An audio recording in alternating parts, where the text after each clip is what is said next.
नमस्कार, let's mic के एक बिल्कुल नए जानकारियों से भरपूर शो में आपका स्वागत है जिसका नाम है कॉर्पोरेट दुनिया। ये सिर्फ एक प्रोग्राम नहीं है बल्कि एक खिड़की है उस दुनिया की तरफ जहां बिजनेस की चालें, स्टार्टअप्स की उड़ानें, मार्केट की धड़कनें और कंपनियों के भीतर की कहानियां आपको समझाई जाएंगी आसान, रोचक और भरोसेमंद अंदाज में। आइए सबसे पहले नजर डालते हैं कारोबार की दुनिया की आज की खबरों पर। वित्त मंत्री निर्मला सीतारमण ने गिफ्ट आईएफएससी में फॉरेन एक्सचेंज सेटलमेंट सिस्टम की शुरुआत की।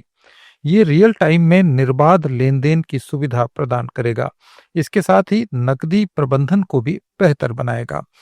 विदेशी मुद्रा लेन देन अभी आमतौर पर 36 से 48 घंटों के अंतराल में पूरा हो पाता है। मुंबई में ग्लोबल फिनटेक फेस्ट में वित्त मंत्री ने कहा कि फॉरेन एक्सचेंज सेटलमेंट सिस्टम के संचालन के साथ gift city Hong Kong, Tokyo, Manila सहित भारत चुनिंदा वित्तीय केंद्रों में शामिल हो गया है। भारत फिनटेक कंपनियों में भी तीसरे स्थान पर है और दुनिया के आधे रियल टाइम डिजिटल ट्रांजैक्शन करता है। वित्त मंत्री ने कहा कि भारत की नीति संतुलित दृष्टिकोण के जरिए फिनटेक को बढ़ावा देने की रही है।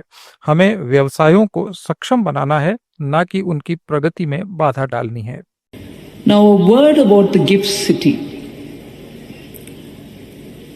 Gift City is a bold vision, an initiative of the Honorable Prime Minister, Shri Narendra Modi, even when he was the Chief Minister of Gujarat. Now it is in a full bloom. It presents immense opportunities to the fintech sector. GIFT International Fintech Innovation Hub is the city's fintech incubator and accelerator where fintech startups can secure funding, obtain legal guidance, and scale their businesses. It has a network of industry experts, investors, mentors, and corporate bodies that will help fintech drive innovation and support them for their growth. Fintechs must leverage, I'll appeal to you all, you must leverage opportunities in the Gift City. In this context, I am pleased to launch today the foreign currency settlement system in the Gift City. सरकार आम लोगों को राहत देने के लिए फरवरी में पेश होने वाले बजट में सस्ते मकान की परिभाषा बदलने की योजना बना रही है। इसके तहत मौजूदा सीमा को बढ़ाया जा सकता है। अभी 45 लाख रुपए तक की कीमत वाले मकानों को अफोर्डेबल हाउसिंग यानी सस्ते घरों के रूप में माना जाता है, लेकिन अब इसे महानगरों के लिए 55 लाख रुपए या 60 वर्ग मीटर किया जा सकता है। दूसरे शहरों के लिए इस सीमा को बढ़ाकर 90 वर्ग मीटर किया जा सकता है। इसके पीछे तर्क ये है कि अब आम आदमी को भी कम से कम 800 से 1000 वर्ग फुट का या 2 से 3 बेडरूम, किचन और हॉल यानी BHK की जरूरत होती है। दरअसल कई रियलिटी इंस्टीट्यूशंस लंबे समय से सरकार से इस परिभाषा को बदलने की मांग कर रहे हैं। फिनटेक कंपनी पेपल के CEO एलेक्स क्रिस ने कहा कि यूपीआई हमारे लिए काफी महत्वपूर्ण है। हम दुनिया के बेस्ट वॉलेट्स को कनेक्ट करके नया प्लेटफॉर्म बनाना चाहते हैं। यूपीआई के इंटीग्रेशन से डिजिटल वॉलेट और स्टैंडर्ड पेमेंट सिस्टम्स की बेहतर इंटरऑपरेटिबिलिटी संभव होगी। पेपल ऐसा प्लेटफॉर्म बना रहा है जिससे बेस्ट डिजिटल वॉलेट को आसानी से कनेक्ट किया जा सकता है। पेपल ने निर्बाध सीमा पार भुगतान के लिए पेपल वर्ल्ड के प्लेटफॉर्म पर यूपीआई के इंटीग्रेशन के लिए एक भारतीय राष्ट्रीय भुगतान निगम के साथ समझौता किया है। क्रिस ने कहा कि भारत में पेपल का ध्यान डोमेस्टिक ट्रांजैक्शंस पर नहीं बल्कि सीमा पार भुगतान और ग्लोबल कनेक्टिविटी पर रहेगा। भारत एक ऐसे डेस्टिनेशन के रूप में उभर रहा है जहां टैलेंट मूवमेंट, मनी मूवमेंट और कॉमर्स के अवसर मौजूद हैं। यूपीआई पहला वॉलेट है जो दिखाता है कि भारत का बाजार हमारे और पूरी दुनिया के लिए महत्वपूर्ण है। यूपीआई यूजर्स अब फेस और फिंगरप्रिंट के जरिए पेमेंट कर सकेंगे। यूपीआई को ऑपरेट करने वाली एजेंसी एनपीसीएल के नए बायोमेट्रिक फीचर्स को केंद्र सरकार ने मंजूरी दे दी। आरबीआई के डिप्टी गवर्नर टी रविशंकर ने मुंबई में चल रहे ग्लोबल फिनटेक इवेंट में नए फीचर्स को लॉन्च किया। जल्दी ही यूपीआई एप्स इसे ऐड कर लेंगे। इसके बाद यूपीआई पेमेंट के लिए पिन की जरूरत ऑप्शनल हो जाएगी। एनपीसीआई का कहना है कि ये नया तरीका यूपीआई पेमेंट को ज्यादा आसान, सेफ और यूजर फ्रेंडली बनाएगा। यूपीआई के नए यूजर होने या पिन भूल जाने पर भी आप फिंगरप्रिंट का इस्तेमाल कर पाएंगे। नए फीचर्स में आपको डेबिट कार्ड की जानकारी डालने या ओटीपी पर निर्भर रहने की जरूरत नहीं होगी। सीधे फिंगरप्रिंट से अपना यूपीआई पिन सेट या रीसेट किया जा सकेगा। प्रधानमंत्री नरेंद्र मोदी ने दिल्ली में इंडिया मोबाइल कांग्रेस के 9th एडिशन के उद्घाटन कार्यक्रम में कहा कि आईएमसी का ये आयोजन अब केवल मोबाइल और टेलीकॉम तक सीमित नहीं रह गया है। कुछ ही वर्षों में ये आयोजन एशिया का सबसे बड़ा डिजिटल टेक्नोलॉजी फोरम बन चुका है।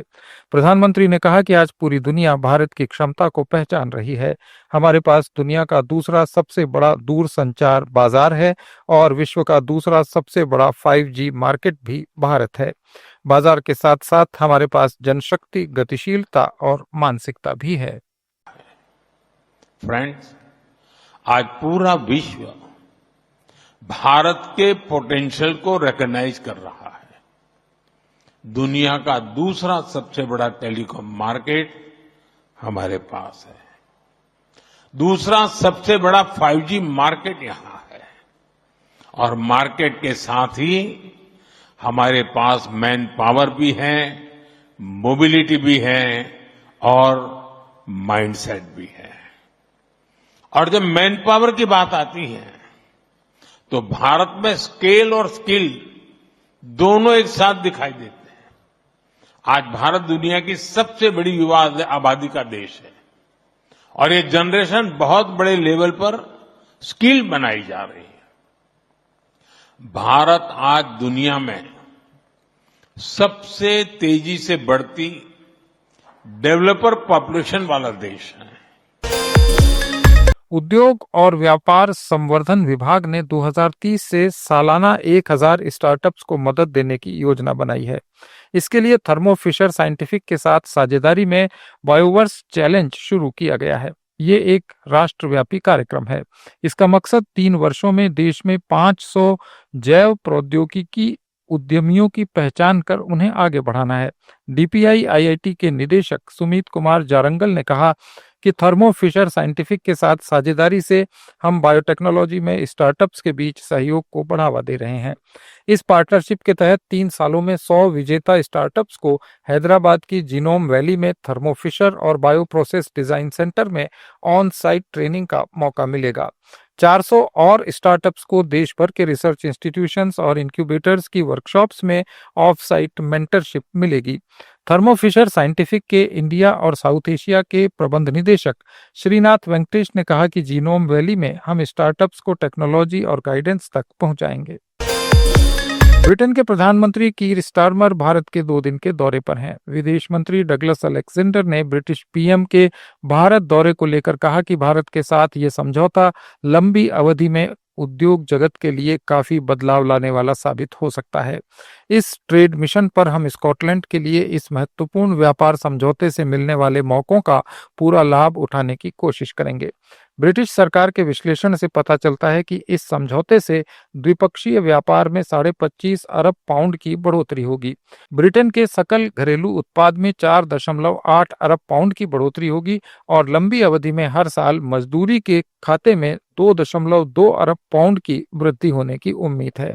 ब्रिटिश प्रधानमंत्री की इस यात्रा के दौरान ब्रिटेन का स्कॉच सुर्खियों में है।